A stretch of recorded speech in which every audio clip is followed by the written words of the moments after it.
오늘로 웨스트민스터 신앙고백서 22장의 합당한 맹세와 서원에 관한 내용을 10번째로 말씀드리게 되었습니다. 어찌하다 보니 이 맹세와 서원의 주제를 무려 10차례나 이례적으로 자세히 가장 길게 살펴보게 되었습니다. 이게 왜 이례적인가 하면 주보에서 보시는 대로 우리가 이 신앙고백서를 함께 고백하면서 배운 것이 오늘로 84회째니까요. 이 22장에 할애한 10차례를 뺀다면은 그동안 제1장부터 바로 앞 21장까지 배운 횟수가 도합 74회이겠습니다.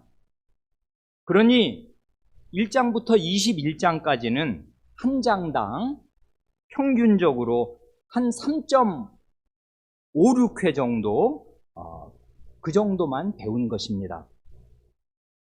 이 22장은 모두 7절로 되어 있으니까 평소 같다면 한 3번이나 4번쯤 걸쳐서 이 맹세와 서원에 대해서 대략 살펴보고 그 다음 주제로 넘어가면 되었을 것입니다.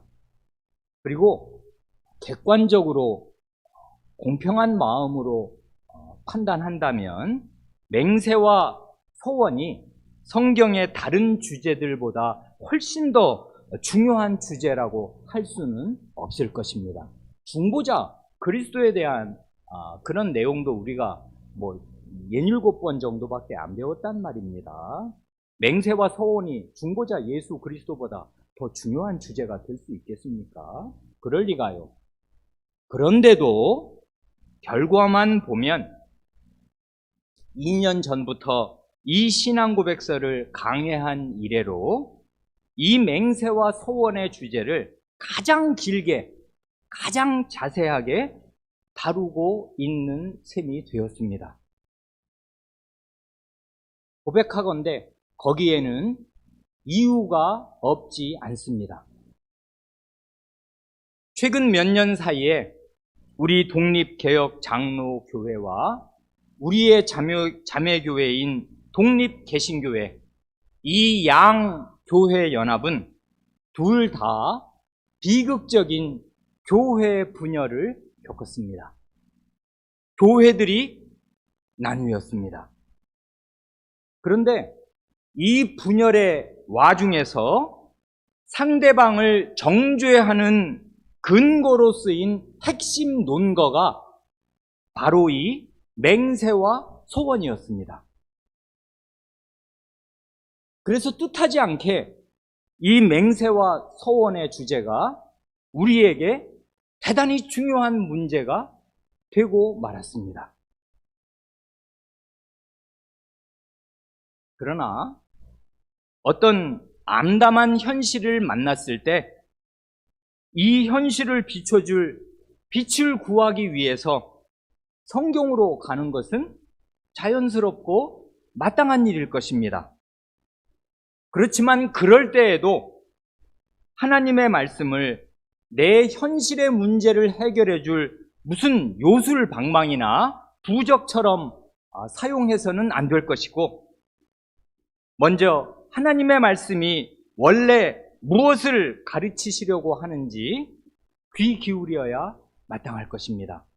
다시 말해서 우리가 경험하는 현실이 아무리 고통스럽고 뼈 아프다고 하더라도 성경 말씀을 단지 도구로 삼아서 우리의 현실을 설명하든지 아니면 어떤 주장을 하기 위한 수단으로만 하나님의 말씀을 사용하는 것은 하나님의 말씀을 그 위험에 합당하게 대하는 태도가 도무지 안 될 것입니다. 그래, 우리 독립개혁장로교회와 독립개신교회의 현실이 어떠하든 간에 그건 일단 그대로 두고 먼저 하나님의 말씀이 맹세와 서원에 대하여 가르치는 교훈이 무엇인가를 차분하게 배우고자 하였습니다. 그래서 지난 9차례에 걸쳐서 신앙고백서의 내용과 거기에 나오는 주요 증거 성구들을 두루 함께 살폈고, 그뿐 아니라 증거 성구로 올라와 있지 않은 성경 본문들, 예를 들면 민수기 6장의 나실인 서원규례 등도 일부러 찾아서 읽었습니다.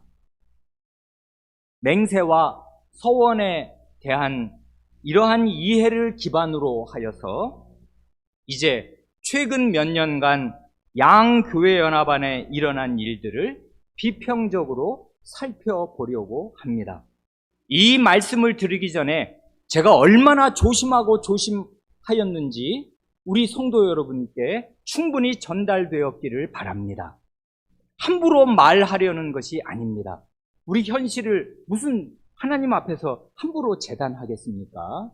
그래, 하나님의 말씀을 먼저 듣고자 하였고, 듣느라고 9차례를 걸쳐서 교우 여러분과 함께 하나님의 말씀, 맹세와 서원이 과연 뭐냐 하는 그 말씀을 우리가 배웠고 들었습니다. 지난 8월 마지막 주일과 9월 마지막 주일에 제가 과천에 있는 은혜개혁교회에 다녀온 줄을 다 아십니다. 그분들은 원래는 독립개신교회에 속한 어느 교회의 교인들이었습니다. 대개 10년, 20년, 30년 혹은 무려 40년 이상을 그 교회 교인으로 산 분들입니다. 교회를 자기의 전부로 알고 살았고 교회가 자기 생활의 중심에 있었습니다. 제가 한 증인으로서 증언할 수 있습니다. 저는 1990년 초부터 2014년 말에 조사의 신분으로 우리 한마음 개혁교회로 그 교회의 파송을 받을 때까지 만 25년 동안, 그러니까 만 25살 때부터 만 50이 될 때까지 그분들과 같은 교인으로 지냈기에 그 사실을 증언할 수 있습니다. 그 중에 2005년과 2007년에는 교회 출범 30여 년 만에 땅을 사서 독립된 예배당과 교육관을 건축하느라 온 교인이 큰 힘을 쏟기도 하였습니다. 교회에서 예배당을 건축하면 온 교인이 얼마나 거기에 큰 힘을 기울이는지 겪어본 분들은 다 아실 것이고, 우리가 이 예배당을 건립해서 여기 예배드린 지가 7년이니까 그 먼저 교회에 계셨던 분들이나 이 교회에 합류하신 분들이 예배당을 지을 때 얼마나 교인들이 온 힘을 쏟는지 다 겪어서 아실 것입니다. 그런데 2016년, 그러니까 한 6년 전 어간부터 상당수의 교인들이 그 교회에서 예배를 드리기가 힘들어졌습니다. 이건 실로 청천벽력 같은 일이었습니다. 많은 교인들이 느끼기에 지난 20년 동안 하나님의 말씀을 신실하게 가르쳐 온 목사가 분명히 변질되었다고 느꼈습니다. 그래, 목사가 전하는 강서를 하나님의 말씀으로 받기가 어려워졌고, 목사의 목회 기도에 아멘 하기가 어려워졌습니다. 그래서 여러 교인이 목사님과 치리회에 질의도, 구두로나 서신으로 질의도 하고 시정을 요청하기도 부단히 하고 여러 차례 호소도 하였지만은 아무 소용이 없었습니다. 교회 안에서 해결될 기미가 안 보이니까 우리 노회에 해당하는 의정회에 호소도, 그러니까 그 개별 교회 그 위에 있는 그 의정회에 호소도 하였습니다마는 역시 아무 소용이 없었습니다. 개교에 일어난 문제를 노회가 무슨 권력으로 해결할 수가 해결하기가 어려운 것입니다. 그래 평생 교회와 예배와 하나님의 말씀을 전부로 알고 살아왔는데 거기에 중대한 문제가 생기니까 교인들의 마음과 삶이 무너져 내렸고 견딜 수가 없었습니다. 그래 결과적으로 지난 6년 동안 절반쯤 되는 100수십 명의 교인들이 교회를 떠나게 되었습니다. 이게 비극이 아닐 수가 없습니다. 아예 교회를 안 다니게 된 사람들도 나왔습니다. 교회에 문제가 생기고 난 다음에 보니 사탄이 교회의 가장 연약한 사람들부터 무너뜨리는 것을 보았습니다. 그저 부모를 따라서 억지로 교회에 나오던 자녀들부터 믿음을 버리기 시작했습니다. 그렇게 교회를 중시하고 하나님 말씀 하더니 꼴 좋네 하면서 교회를 안 다니게 되었습니다. 이걸 부모 심정으로 바라볼 때 우리 마음이 찢어졌습니다. 그리고 수십 명은 각기 다른 교회들로 뿔뿔이 흩어졌습니다. 제가 아는 한 독립개신교회는 1964년에 설 때부터 그 이전 한국교회사 80년에 대한 반성으로 세워진 교회입니다.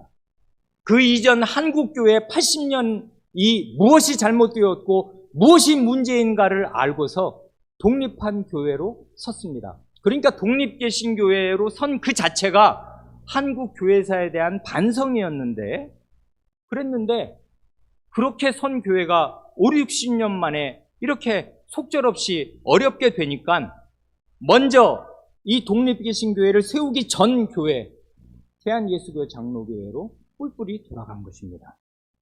저는 이것이 견딜 수가 없었습니다. 그러면 독립개신교회 왜 선 것입니까? 한국에 교회가 없습니까? 수십, 수백, 수천 교회가 있잖아요. 그런데 뭐 하려고 새로운 교회를 세우냐는 말입니다. 세우려 할 때는 세울 이유가 있었고 그 전 교회 이대로 하여서는 그리스도께서 원하시는 교회, 하나님의 말씀을 다 전하고 받는 교회, 우리가 다 죄인일지라도 하나님의 말씀을 다 전하는 교회가 되고 그 전하는 말씀을 다 받아서 그 말씀대로 순종하는 교회가 되자. 이게 그리스도께서 원하시는 것이고 그리스도의 피값이 얼마나 중요하냐. 우리의 목숨 1000번 죽는다 한들 그리스도의 피를 헛된 대로 돌릴 수가 있겠냐 해서 세워진 교회가 독립개신교회인데 독립개신교회에 문제가 생기고 나니 개별 교인들이 어떻게 할 수가 없이 그 이전 교회로 돌아가게 된 것입니다. 그렇게 되었습니다. 그리고 수십 명의 교인들은 그 교회를 나와서 따로 모여서 예배 드리기 시작하였습니다. 그게 2017년 3월의 일이고 은혜교회의 시작이었습니다. 이분들은 처음 3년은 같은 교회연합에 속한 목사님이 매주 보내주는 강설 녹음 테이프로 예배 드리면서 연명을 하였고 간간히 양교회연합에 그러니까 독립개신교회와 독립개신교회의 부탁을 받은 우리 독립개혁 장로교회에 속한 목사들이 번갈아 가며 예배를 인도해 주어서 그곳으로 연명하였습니다. 그래 우리 노회의 결정대로 부족한 채가 그 교회에 1년에 한 6번 도합 한 2년 동안 10번가량 간 일도 있는 것 성도 여러분이 아십니다. 그리고 그 후에 또 1년은 우리 교회에 요청을 해와서 우리 교회의 주일 아침 설교 믿음이란 무엇인가를 그 교회는 주일 오전과 오후에 연이어 듣기도 하였습니다. 그럼 믿음이란 무엇인가 이게 몇 회나 되는지 5, 60회 될 텐데 그것을 다 들었습니다. 문제는 이것입니다. 그 전 교회가 교회를 나온 이분들을 향해 비판하는 내용 가운데 하나가 뭔가 하면 당신들은 서약을 어긴 사람들이다. 그것입니다. 주님 앞에 서약을 하고 교회에 가입을 했는데 교회를 이렇게 떠났으니 주님 앞에 한 그 신성한 서약을 깨뜨린 것이다, 그것입니다.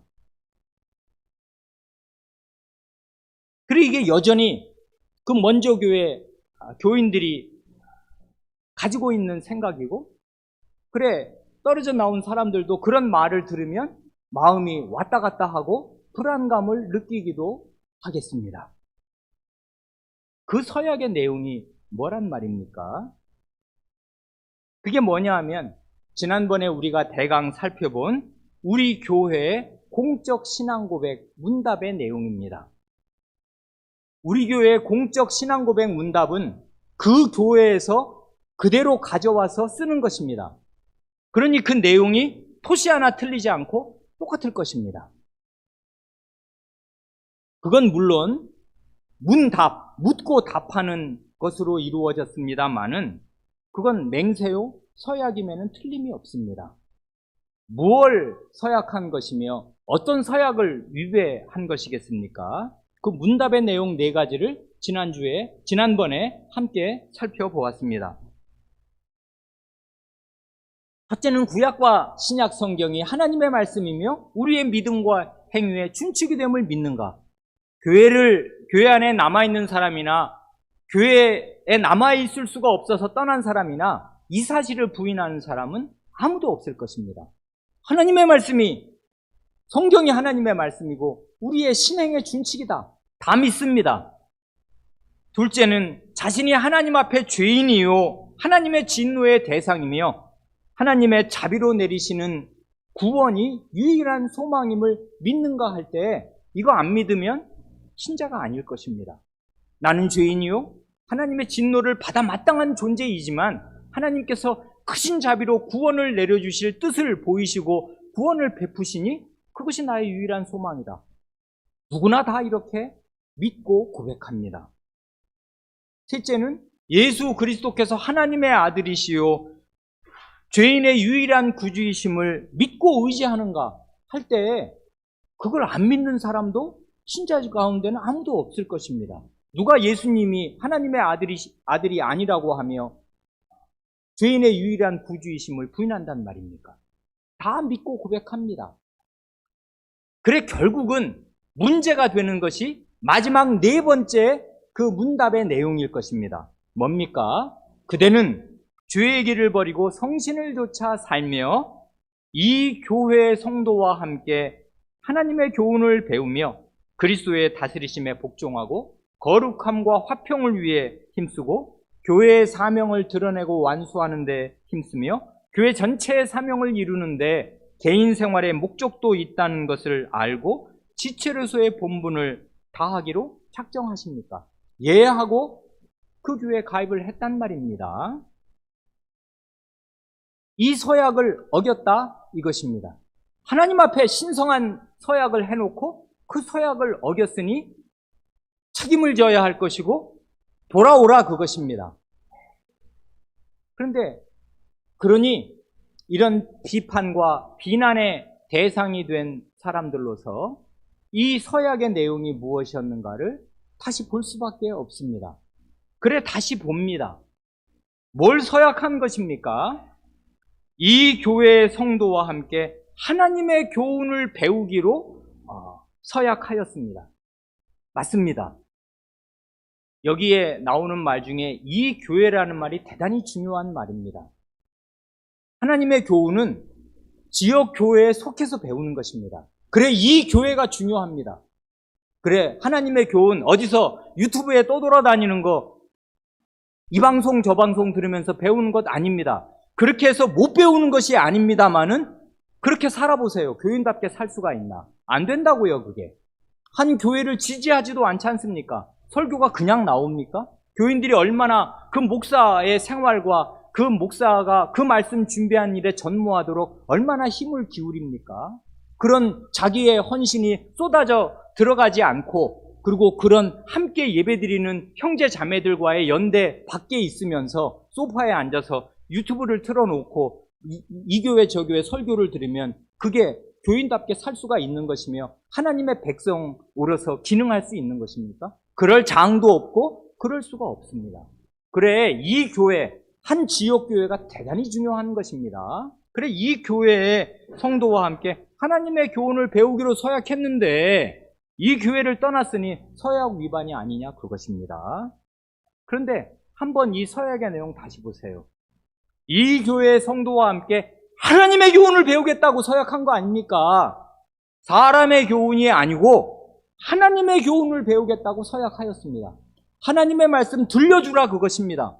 그런데 목사가 변질이 되었다고 많은 교인들이 느꼈고 아무리 시정을 요구해도 시정되지 않습니다. 그래, 그 목사가 가르치는 교훈을 순정한 하나님의 말씀이라고 받기가 어려워졌다고요, 교인들의 마음에. 하나님의 교훈을 배우기로 서약하였는데 하나님의 교훈이 안 내려오는 것입니다. 목사는 변질 안 됩니까? 변질될 수 있어요, 얼마든지. 하나님의 말씀이 가르쳐주는 거 우리가 사도행전 20장에 바울 사도의 밀레더 광설에서 다 본 것입니다.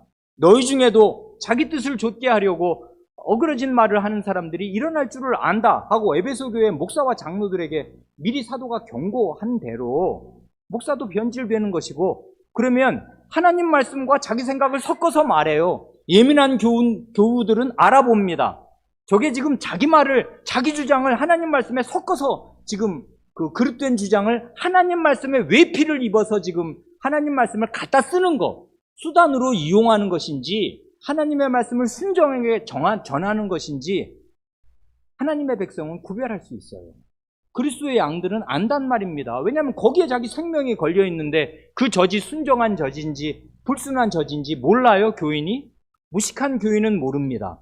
그런데 목숨을 걸고 하나님 말씀 듣는 사람들은 알아요. 왜냐하면 이게 양식이 안 돼. 힘이 안 돼. 그래서 이거 이상하다. 왜 이러냐? 우리 목사님 그동안 하나님 말씀 너무나 잘 가르쳐 주셨는데 왜 저러시냐? 이런단 말입니다. 이게 한두 번이 아니고 하루 이틀이 아니고 한두 달이 아닌 것이에요. 그러면 마음이 이제 큰일이 난 것이지 않습니까? 예배를 바르게 드릴 수가 없으면 어디서 힘을 얻냔 말입니다. 무슨 힘으로 살아요, 교인이? 밥 먹어야 밥심으로, 오늘 밥 먹은 힘으로 오늘도 살고 내일도 사는 것이고 그날 먹은 밥으로 그날 사는 것인데, 주일날 하나님의 말씀을 못 듣고 예배 때마다 기도에 아멘을 못하면 무슨 힘으로 남은 6일을 살며 교회 가는 게 이게 더 힘들어진 일이 되었어요. 그전에는 예배를 드리고 오면 개인의 문제가 해결이 되거나 혹은 자기의 죄인됨을 깨닫고 회개하는 마음으로 마음이 청산되고 개운해졌는데, 이제는 예배당 가는 게 힘들어. 예배당 가는 게 무슨 큰 고민 덩어리, 암 덩어리를 만나는 마음으로 예배를 드리니 무슨 힘이 나오냔 말입니다. 그래, 이 교회 성도와 함께 하나님의 교훈을 배우겠다고 서약하였는데 하나님의 교훈이 안 내려온다, 이것입니다. 인간의 말과 섞여서 내려와요. 그래, 그것을 항의한 것입니다. 무슨 이게 서약 위반이겠습니까? 그리스도의 다스리심에 복종하겠다고 서약하였습니다. 이 서약은 언제든지 유효할 것입니다. 그러나 사람의 다스림이 아니라 그리스도의 다스리심에 복종하겠다고 서약한 거 아닙니까? 교회의 치리비가 대단히 중요하고 살아계신 그리스도께서는 교회의 치료회, 목사와 장로를 통해서 우리를 다스리는 것이 사실입니다. 이걸 부정하는 사람은 그리스도의 다스리심을 받을 길이 없어요. 그러나 목사와 장로가 주님의 말씀에 깨어 있어서 주님의 말씀을 참되게 대언하는 주님의 사자들일 때 그 목사와 장로를 통해서 그리스도의 다스리심이 오는 것이지, 목사의 말이 변질되었는데 그 목사의 다스리심을, 그 치료의 다스림을 받는 게 그리스도의 다스림을 받는 것이 됩니까? 안 된다고 느꼈다고요, 이 사람들이. 그래, 그리스도의 다스리심을 받기로 서약하였는데 그리스도의 다스리심을 실제로 못 받게 되었습니다. 그래, 의의를 제기하는데 그 의의를 받아들여주지 않아요. 거룩함과 화평을 위해 힘쓰기로 서약하였습니다. 그런데 중요한 것은 교회의 치리부가 거룩하게 행하지 않으니까 문제가 된 것이고, 그래서 교회의 평화와 교회의 화평과 일치됨을 위해서 시정을 요구하였는데 안 들어주는 것입니다. 청맹관이가 되었습니다. 아무리 울면서 호소해도 이 사람들이 교회를 떠나는 게 쉽습니까? 여러분들도 한번 전에 속했던 교회를 떠나서 오신 분들인데 자기가 몸담았던 교회를 떠나는 게 쉬워요? 어렵단 말입니다. 엄청나게 어려운 일이잖아요, 그게. 그러니까 그 교회를 떠나지 않으려고 호소하고 울고 호소하는데 들어주지 않아요. 마지막 말도 똑같지 않습니까? 교회의 사명을 드러내고 완수하는 데 힘쓰며 교회 전체의 사명을 이루는데 개인 생활의 목적도 있다는 것을 알고 지체로서의 본분을 다하기로 작정하십니까? 주로 이걸 걸고 넘어질 것입니다. 이렇게 서약하지 않았냐? 교회의 사명을 이루는데 개인 생활의 목적도 있다는 것을 알고서 교회 전체의 사명을 이루는데 네 생활의 목적이 있으니까 지체로서의 본분을 다 하기로 서약해놓고 어떻게 교회를 떠난단 말이냐 하는데, 이때의 교회란 그리스도의 교회를 말하는 거 아닙니까? 그리스도의 교회, 그리스도께서 친정하시는 왕으로 계시고 자기 사자를 세우셔서 그리스도 자신의 말씀을 전해주시는 그리스도의 교회를 말하는 거 아닙니까? 어느 개별 교회가 그릇된 길로 가는 것이 분명히 눈에 보이는데 한편 그 교회에 가입하면 평생을 함께 하겠노라고 서약한 것입니까? 그 서약이 그런 뜻입니까? 아니라고요. 이런 논리, 교회에 가입할 때 하나님께 서약했으니 그 서약을 평생 지켜야 되는 거다 하는 논리가 바로 로마 교회의 논리였다고요. 로마교 사람들이 종교 개혁자들에 대해서, 그 종교 개혁자들을 따르는 신자들에 대해서 비난한 것이 이것입니다.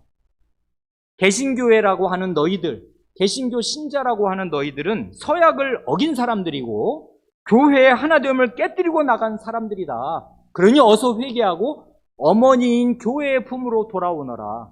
이거거든요. 제네바 교회가 칼빈 선생을 3년 맨 처음에 봉사한 뒤에 마음에 안 든다고 내쫓은 뒤에 칼빈 선생 같은 훌륭한 지도자를 잃으니 이 교회가 갈 곳이 없었고 로마 교회 그 사돌레토 추기경 같은 자가 편지를 해오니까 온 제네바 시민들의 마음이 흔들렸습니다.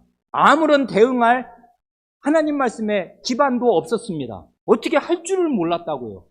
로마교 사람들은 너희들은 우리 어머니 교회에 서약을 해놓고 그 서약을 떠났으니 그 큰 죄 아니냐. 어서 어머니 품으로, 우리 로마 교회 품으로 돌아오너라.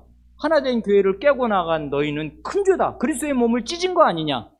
그리스도의 몸은 한 몸인데 어디 한 몸을 찢는단 말이냐. 어서 돌아오너라. 이랬을 때 한마디도 대답할 수가 없었습니다.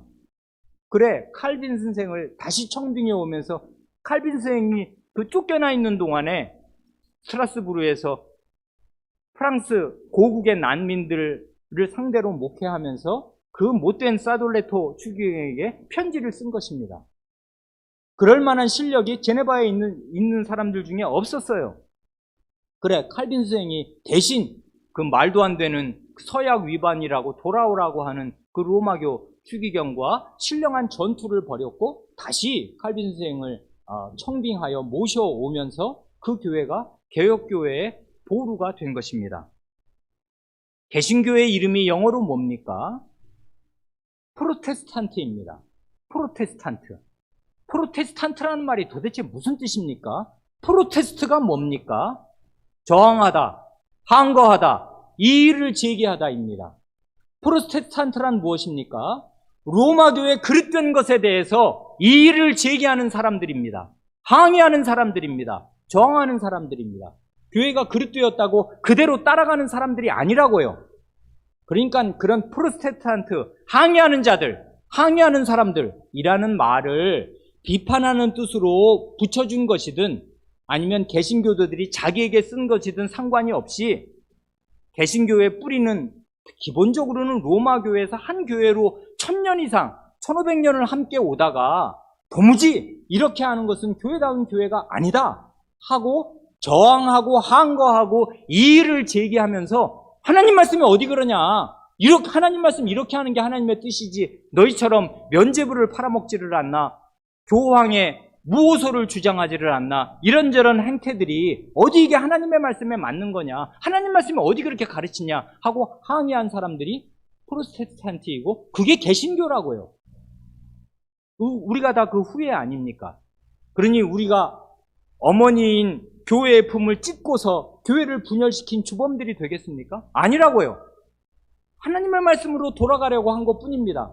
잘못된 교회에 대해서 아니라 하고 항의한 것뿐이라고요.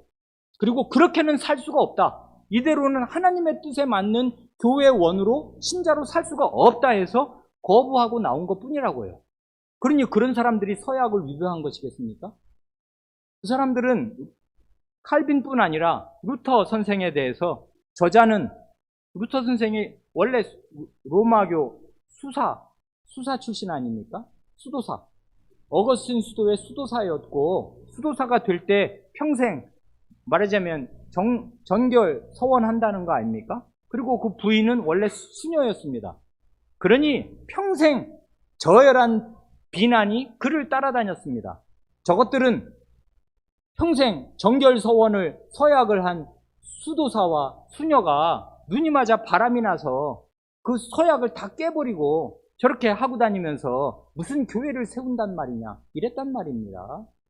그 서약 안 한 게 아니고 한 것입니다. 루터 선생이나 루터 선생의 부인 폼보라 여사가 수녀가 되고 사제가 되려 할 때, 수도사가 되려 할 때 서약하였습니다. 그러나 바른 개혁신앙을 알고 보니 그런 서약은 원래부터 그릇된 것이었습니다. 원래부터 무효입니다. 그래 하나님께 회개하였을 것이고 잘못된 서약을 한 것을 회개하고서 혼인하여서 복된 가정을 이루었고 개혁교회의 지도자가 된 것입니다. 그게 서약 위배가 되겠습니까? 아니라고요. 그래 여기 이제 이런 교회 가입할 때 이게 세례 문답이어도 똑같은 것인데 세례 문답을 하고 교회에 가입할 때 하나님 앞에 서약합니다. 이런 서약을 대개 하는 것입니다. 그래 이런 비판과 비난을 받을 때 깊이 있게 균형 있게 생각할 점들이 있습니다. 그건 뭐냐 하면 이 비판을 귀담아 들을 것이 있어요. 그게 뭐냐 하면 교회에 가입할 때 말하자면 세례 문답을 하거나 공적 신앙 고백을 이렇게 할 때 하나님 앞에 하나님을 증인으로 모시고 온 교회 앞에서 맹세와 서약을 하는 것이라는 사실을 아주 무겁게 생각한 점에서는 옳습니다. 그래야 합니다. 이것이 바로 오늘날 대부분의 신자들이 까맣게 모르거나 완전히 무시하고 있는 중대한 사실입니다. 오늘날 많은 신자들은 교회 출입을 슈퍼마켓 출입하는 것처럼 생각합니다. 더 좋은 교회가 있으면 이마트 갔다가 롯데마트로 가는 식입니다. 왜 그러냐면 설교를 더 잘해. 그러면 이 교회 갔다가 그러니까 다중교족자가 셌습니다. 이 교회에 속해 교적이 있어. 교적 그날 가면 그날로 회원 가입이 되고 한두 달만 다니면 틀림없이 회원 가입이 될 것입니다. 대부분의 교회가 그렇게 할 테니까 어서 옵시오. 손님 접대하듯이 환영합니다. 그래 그 교회 교인이 되어서 그 교회 회원이에요. 그런데 조금 있으면 뭐가 수틀리고 맞지 않고 더 나은 교회가 있으면 쉽게 교회를 옮깁니다. 그래 이 교회 A교회 교인이었다가 동시에 B교회 교인이었다가 그 다음에 C교회 교인이 되어서 한 사람의 일생을 거치고 보면은 교적이 한두 개가 아니에요. 이건 하나님 나라 안에서 원래는 있을 수가 없는 일이란 말입니다. 자기 아이 학교도 그렇게 못하는 거 아니에요. 학교에 동시에 학적이 3군데 4군데 초등학교에 적을 둘 수가 있어요? 이 학교에서 이 학교로 옮기면 적을 옮겨가야 될 거 아닙니까? 교회를 옮기는 것도 마찬가지라고. 이게 하나님의 교회고 하나님의 집안이면 교회로 옮길 때는 자기 적을 파가야 될 것이에요. 그리고 새로운 교회에서 받을 때에는 신중하게 이 사람이 정말 하나님의 백성으로서 이 교회와 함께 갈 서약을 하고 들어오는 것인지 맹세를 하는 것인지 신중하게 살펴야 할 것이에요. 이게 우리 시대에 거의 완전히 사라졌습니다.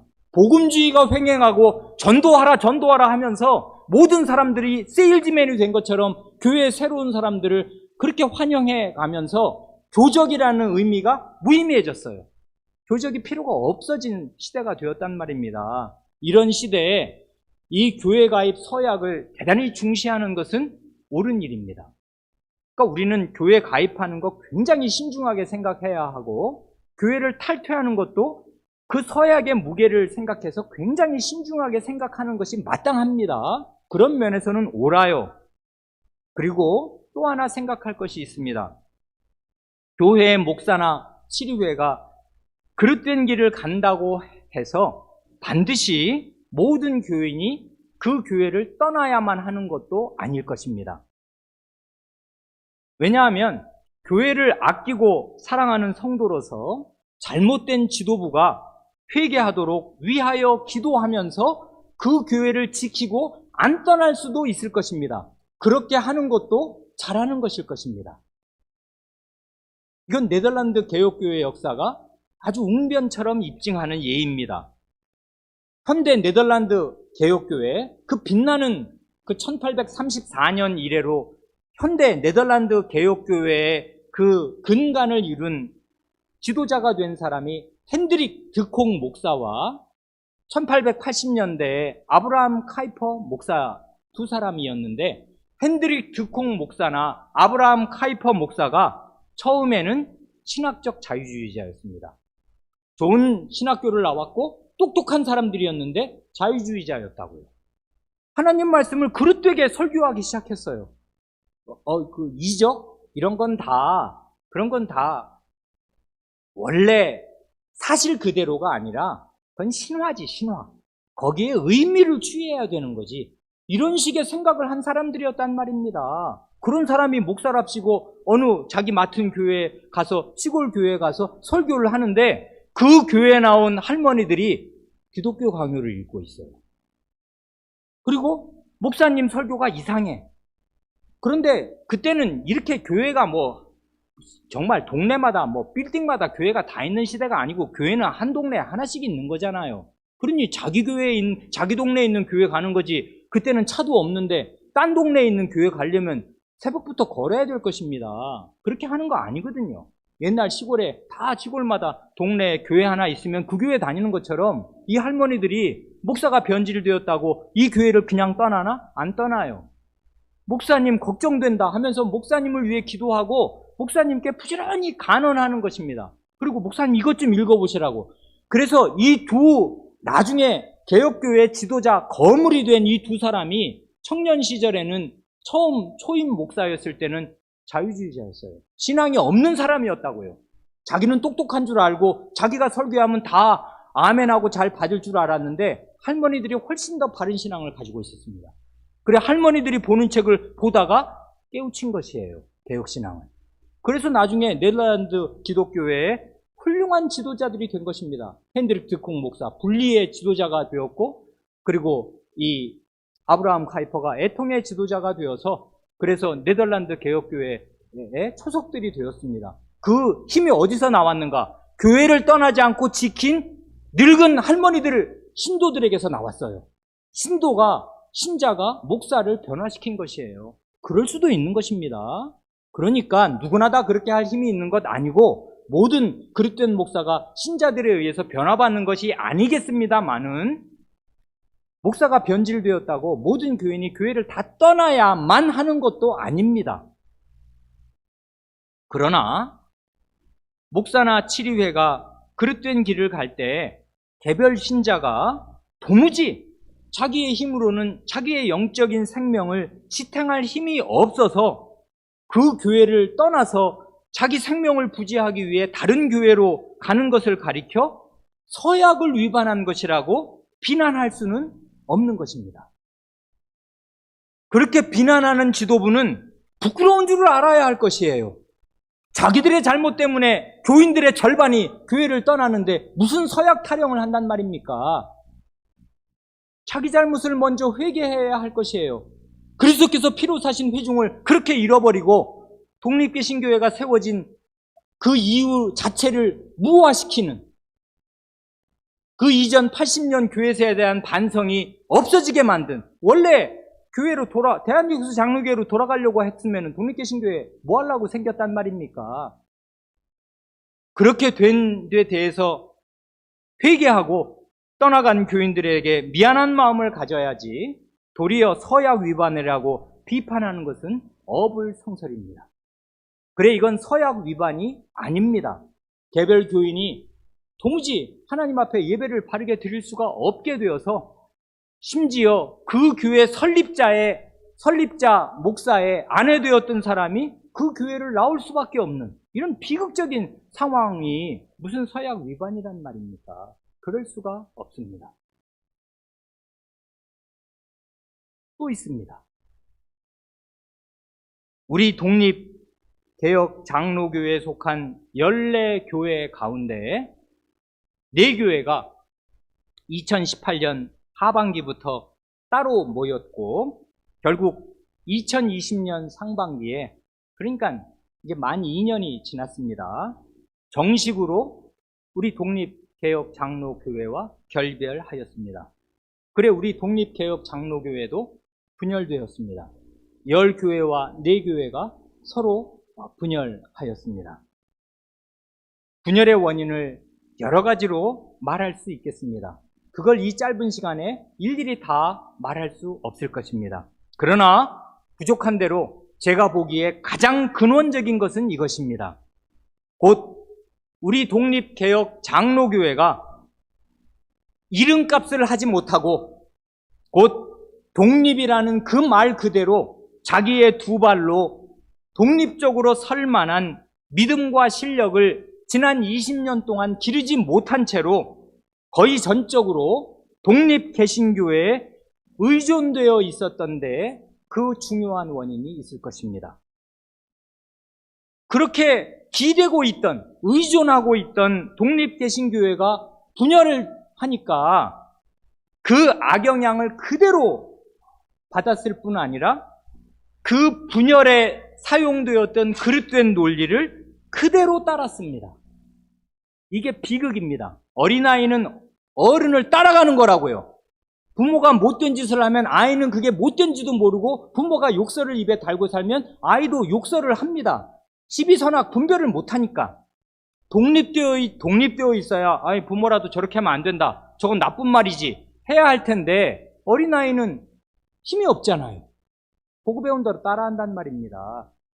그래, 우리 독립개혁 장로교회가 이름값을 하지 못하였습니다. 독립하지 못하였어요. 20년이란 그 긴 세월이 있었는데도. 그래, 독립개신교회가 분열되면서 썼던 그 그릇된 논리를 그대로 추종하였습니다.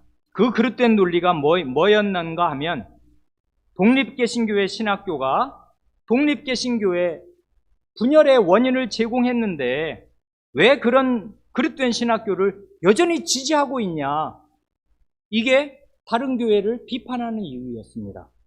또 독립개신교회에 속한 두 교회의 일부 교인들이 이제까지 말씀드린 대로 그 중대한 서약을 깨고서 교회를 떠났는데, 떠난 사람들은 서약을 깼으니까 어머니인 교회로 돌아오라고 해야지 왜 그 떠난 그 그릇된 가운데 있는 잘못된 두 교회 교인들을 목사들이 돕냐? 회개하라고 해야지 왜 도와주고 설교를 가서 해주고 하나님 말씀을 공급하고 그런 짓을 왜 하냐? 이렇게 비난을 한 것입니다. 말하자면 서약을 위배하고 떠난 사람들을 도운 교회들이 잘못되었다, 그것입니다. 그 말이 사실이면 10번이나 그 교회에 가서 도와준 저도 잘못된 일을 한 것이겠습니다. 자기 교회를 버려두고, 제가 맡은 이 한마음 교역교회를 버려두고서 서약을 위배한 사람들을 돕겠다고 따로 서라고 도와주니 그게 얼마나 잘못됐느냐, 이것입니다.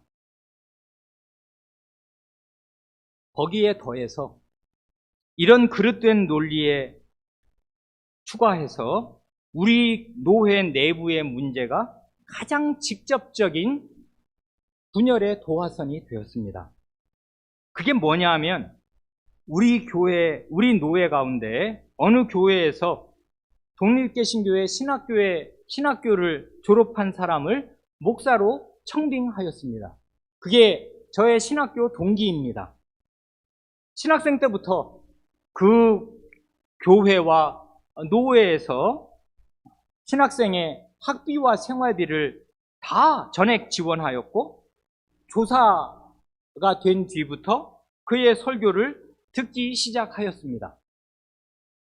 그러는 가운데 노회 시추를 거쳐서 목사로 청빙했는데 그 교회 회중의 다수가 조사 때의 설교를 듣고 목사가 된 뒤에 설교를 듣는데 설교 듣기를 몹시 힘들어 했습니다. 도무지 무슨 말인지 잘 모르겠다는 것입니다. 그래 나중에는 교인들 중에 상당수가 이 설교를 계속 듣다가는, 왜냐하면 이게 이제 신임 목사가 되고 그 전 목사님은 이제 은퇴하실 것이고 이 신임 목사의 설교를 나는 10년, 20년, 30년 죽을 때까지 듣고 살아야 될, 말하자면 이 교회 교인으로 있으면 그래야 되겠는데 이 설교를 계속 듣다가는 내가 살 수가 없겠으니까 나는 교회를 떠날 수밖에 없겠다. 여러 교인들이 그렇게 되었습니다. 그래 결국은 권고 사직의 형태로 목사직을 사임하게 하였습니다. 이건 불행한 일인 게 틀림이 없습니다. 비극이지요. 그 신학교 4년을 다 지원하고 조사되고 목사를 될 때까지 5년 이상을 생활비와 학비를 다 지원해서 이제 우리의 목사로 받았는데 막상 설교를 듣는데 1, 2년이 너무나 힘들어서 주일날 교회 가는 게 힘들어졌단 말입니다. 어떻게 하면 좋냔 말이에요. 불행한 일이지요. 그런데 바로 이때 노예를 결국은 떠난 네 목사의 주장이 뭔가 하면 그 교회 회중이 목사 청빙을 할 때 주님께 한 서약을 위배하였다 그것입니다. 그러니 그 회중이 회개하여야 한다 그것이었습니다. 논리가 그거였다고요. 맹세와 서약, 이게 지금 화두였습니다. 화두. 하나님 앞에 맹세했지 않냐. 목사 청빙할 때 이렇게 하겠다고 맹세했는데 왜 그 목사를 1년도 안 돼서 사임하게 만들었냐. 그것입니다. 그래, 이 어지러운 논의가 노예 간에 오고 갈 때 저는 그 당사자와 신학교 동기이기도 하였거니와 이게 너무 어불성설이어서 회의 내내 단 한마디도 하지 않았습니다. 말을 섞고 싶지가 않았고 할 필요를 못 느꼈습니다. 그런데 제 책상 앞에 제가 목사 청빙을 받을 때 한 서약이 붙어 있거니와 교인들이 한 서약을 읽어보고 또 읽어봅니다. 도대체 뭐라고 서약을 한 것입니까? 여러분, 저를 목사로 받을 때 여러분 서약한 게 무엇입니까? 오늘 주보, 지난주와 이번 주 주보에 실어드린 내용 그것입니다. 교우 여러분은 여러분들이 목사로 청빙한 아무개 씨를 지금도 환영하십니까? 이게 묻는 게 공연히 묻는 거 아니란 말입니다. 목사를 청빙할 때는 그를 환영해야 해요. 왜 그러냐면 하나님의 말씀은 사람, 목사를 통해서 여러분에게 온단 말입니다. 안 그렇습니까? 사도를 통해서 오고 사도는 1세기를 하고 가는 것이니까 그 뒤에도 교회의 역사는 20세기 이상 진행되어 오는데 사도의 말을 누구를 통해서 듣는단 말입니까? 성경 피면 하나님 말씀 다 들려요? 제각각 읽는단 말입니다. 교회가 전혀 통일되지 않아요. 자기 스스로 자기 성경을 그냥 읽기만 하면. 성경 말씀이 하나님의 말씀인 게 틀림이 없는데 성신께서 세우시는, 살아계신 그리스도께서 성신을 통하여 세우시는 목사가 없이는 하나님 말씀 제대로 들을 길이 없어요. 그러니까 하나님의 말씀인데 사람 목사를 통해서 오니까 그 사람 목사를 환영해야 합니다. 목사에 대해서 마음을 딱 닫고 있으면 하나님 말씀 들을 길이 없을 것이에요. 그러니까 환영하냐고 묻습니다. 환영하였습니다. 그 다음이 뭡니까?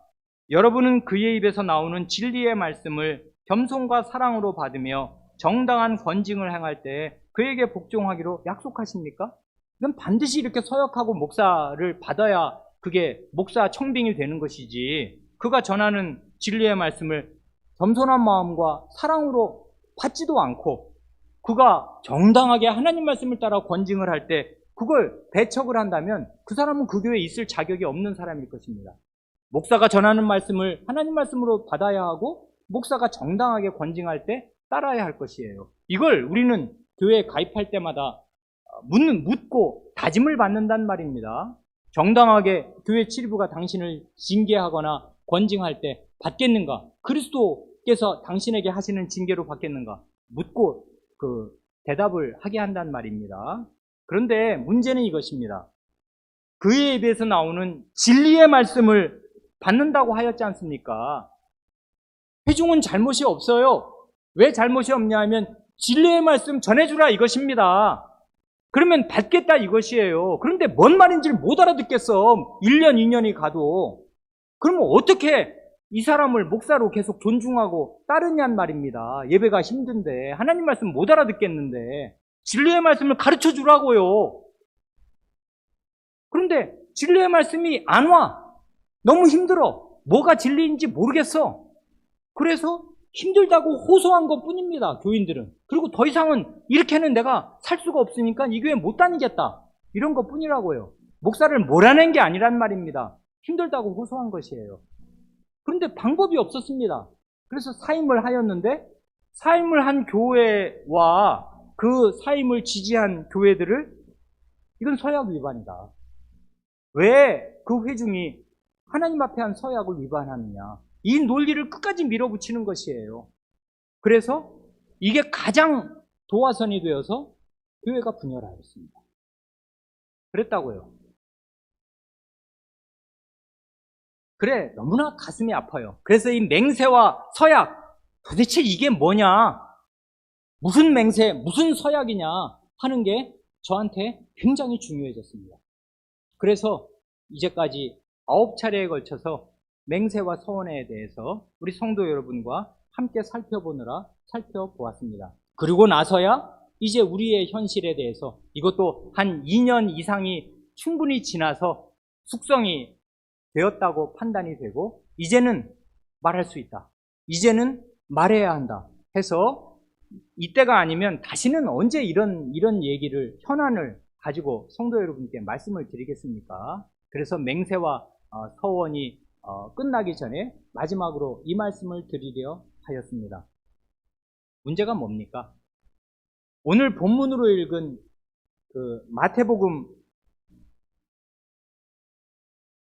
23장을 보면 예수께서 누가복음 병행꾼을 보면 눈물을 흘리시면서 화를 선언하십니다. 누구에게요? 바리새인과 서기관들에게 7번 화를 선언하시면서 이 바리새인과 서기관들의 그릇된 가르침을 맹종하는 예루살렘의 멸망을 선언하십니다. 그러면서 우십니다. 그러니까 주님은 분노에 가득해서 이 말씀을 하시는 게 아니에요. 눈물을 흘리시면서 이러면 너희는 분명히 망할 것이다 하시면서 암탉이 날개 아래 자기 새끼들을 모으려 함같이 내가 너희를 얼마든지 보호할 암탉인데 너희는 보호받기를 거부하면서 그릇된 가르침을 따르니 너희 예루살렘은 망한다. 구약 경륜은 완전히 망한다 하고 눈물을 흘리시면서 7번 화를 선언하시는데 이건 마태복음 5장에 나오는 하나님 백성의 8가지 복과 대비되는 것입니다. 하나님 백성의 심상, 이러이러한 자는 복이 있나니 복이 있나니 복이 있나니 8가지의 심상과 대비되게 이 하나님의 말씀을 바르게 따르지 않는 너희는 화가 있을 것이다 하고 7번의 화를 선언하시는 중에 그 화를 선언받을 한 가지 이유가 뭐냐면 맹세에 대한 자의적인 적용입니다. 바리새인들이 그랬거든요. 바리새인들이 뭐랍니까? 자기들의 이익을 위해서 맹세의 본질을 호도하였습니다. 어떻게 호도하였습니까? 성전을 대고서 맹세한 거? 그거 안 지켰어? 별 문제 없어. 그런데 성전의 거기 기구가 있지 않습니까? 성전의 성전에 있는 기물들은 대개 놋도 있지만 금이 있으니까 성전에 있는 금 기물들을 걸고서 맹세를 하면 반드시 지켜야 된다. 제단에서 그때는 여전히 제사를 드리던 때니까 제단을 걸고 맹세했을 때 못 지켰으면 그건 하나님 앞에 징계를 받을 일이 아니겠지만 그 제단에 어떤 예물, 양이든 소든 염소든 뭐든 간에 그 제물을 걸고 맹세했으면 그 맹세는 반드시 지켜야지 안 지키면 하나님 앞에 화가 있을 것이다. 이렇게 가르쳤거든요. 왜 그렇습니까?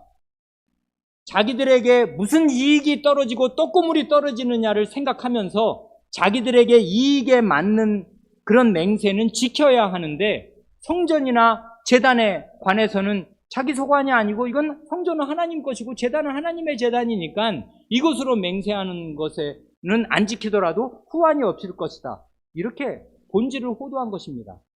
정말 중요한 것, 본질적인 것은 비껴가면서 부수적인 것을 가지고 맹세를 지키라고 백성을 닥달하였습니다.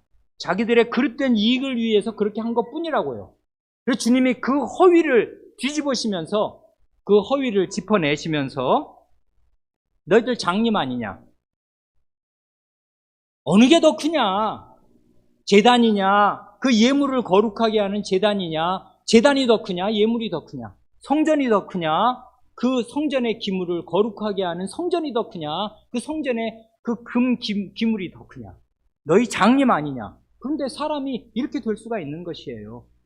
그러니까 서약을 굉장히 강조합니다. 최근에 이 2, 3년을 노예를 꽉 채웠던 내용이 서약이었어요. 서약을 지켜야 한다. 그런데 그 서약을 지키라고 하는 사람들의 그 본심을 직시하면 훨씬 더 큰 것을 완전히 놓치고 있었어요. 훨씬 더 큰 것이 무엇입니까? 그리스도께서 피로 사신 그리스도의 양떼요 회중의 슬픔과 고통이었습니다. 하나님 말씀 듣게 해다오, 바른 예배 드리게 해다오, 우리를 바르게 인도해다오 하는 그 회중의 호소와 눈물과 고통에는 눈과 귀를 닫았어요. 그런데 그 사람들이 교회 가입할 때 한 서약과 목사를 청빙할 때 한 서약은 목숨을 걸고 지키라 합니다. 이게 이 바리새인들하고 달라요? 본질을 비껴나가면서 그 서약의 끄트머리를 붙잡고 사람을 다그치는 그 행태가 바리새인들하고 다르냐는 말입니다. 똑같아요. 똑같단 말입니다. 화가 있을 것입니다. 그런 그릇된 행태를 고치지 않으면 화가 있을 것입니다. 그러니 이 맹세와 서원의 문제가 이게 과거의 문제고 많은 책들에서 이걸 가장 소략하게 다룹니다마는 하필 이 문제가 우리의 현안이 되었고 교회 분열의 가장 중대한 그 비방의 근거가 되었기에 우리로서는 맹세와 서약 뭐냐 이거 제대로 알 필요가 있어서 자세히 말씀드렸고 이런 말씀 위에 굳게 서시기를 바랍니다. 제발 우리 시대의 그릇된 행태를 본받지 마시고 교회에 가입하실 때나 교회를 옮기려 하실 때에 서약의 무게를 깊이 생각하시기 바랍니다. 그리고 여러분이 하나님 앞에서 정당하게 서약하신 내용을 충실히 지키시길 바랍니다. 그래야 마땅합니다. 그러나 그 서약이 여러분의 올무가 될 수는 없어요. 아니란 말입니다. 그 서약은 우리를 복되게 하기 위해서 주신 서약이거든요. 하나님 앞에 거룩한 언약 백성으로 언약을 맺을 때 그 언약이 우리의 생명이에요. 혼인서약 안 그렇습니까?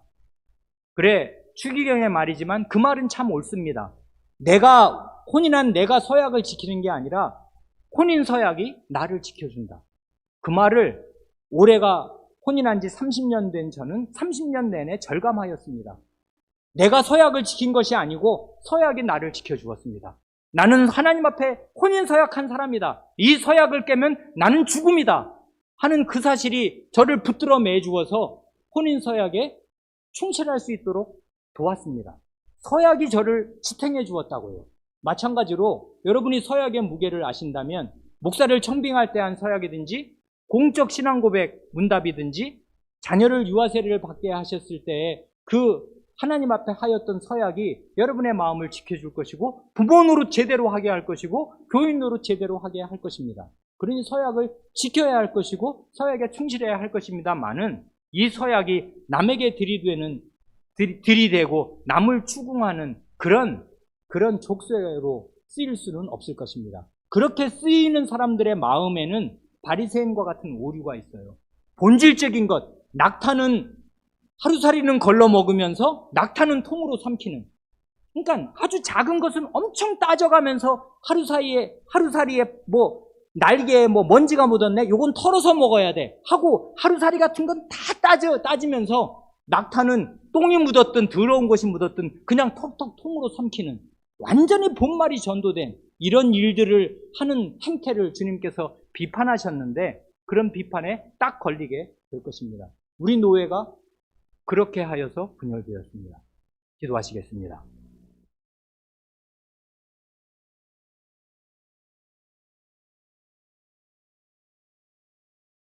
하나님 아버지, 하나님의 말씀은 저희 앞에 진리의 말씀으로 살아있으나 저희는 어둠이요 어리석음이 가득하여 심지어 목사라 하여도 별것이 없고 장로라 하여도 별것이 없으며 개혁교회 신자라 하여도 아무것도 아닌 줄을 저희 자신이 잘 아옵니다. 하나님의 말씀을 바르고 깊고 풍부하고 절실하게 자기의 목숨을 다 투척하여서 그 말씀 앞에 서고 그 말씀을 진리로 받아 그 말씀을 힘써 목숨을 다하여 행하겠다 하는 견실한 의지와 참된 순종이 없이는 하나님의 말씀을 참되게 깨닫지 못하고 도리어 그 말씀을 자기의 액세서리로 이용할 뿐이며 자기의 주장을 입증하기 위한 수단으로 갖다 쓸 뿐이어서 자기의 죄악된 소욕을 이루기 위한 것으로 하나님의 이름을 가져다 쓰고 하나님의 말씀을 가져다 쓰는 그런 무서운 죄악도 서슴지 않는 것이 저희의 어리석은 형편임을 주님 앞에 자백합니다. 저희도 그런 죄에서 먼 죄인들이 아니요 저희 마음 안에 바로 그런 어리석음과 무지가 있으므로 하나님의 말씀의 빛으로 저희 마음의 어두움을 몰아내어 주시고 하나님의 말씀이 저희에게 과연 빛이 되어서 저희의 앞길을 인도하는 등불로 삼아 그 말씀의 빛 가운데 인생길을 걸을 수 있게 하여 주시기를 구합니다. 저희는 무지하고 저희는 완악하오니 하나님의 말씀으로 저희의 마음을 비추어 주시고 하나님의 말씀으로 저희의 마음을 녹여주셔서 그 말씀의 인도를 끝끝내 받는 자리에 있게 하여 주시기를 구합니다. 우리 구주 예수님의 이름으로 기도합니다. 아멘.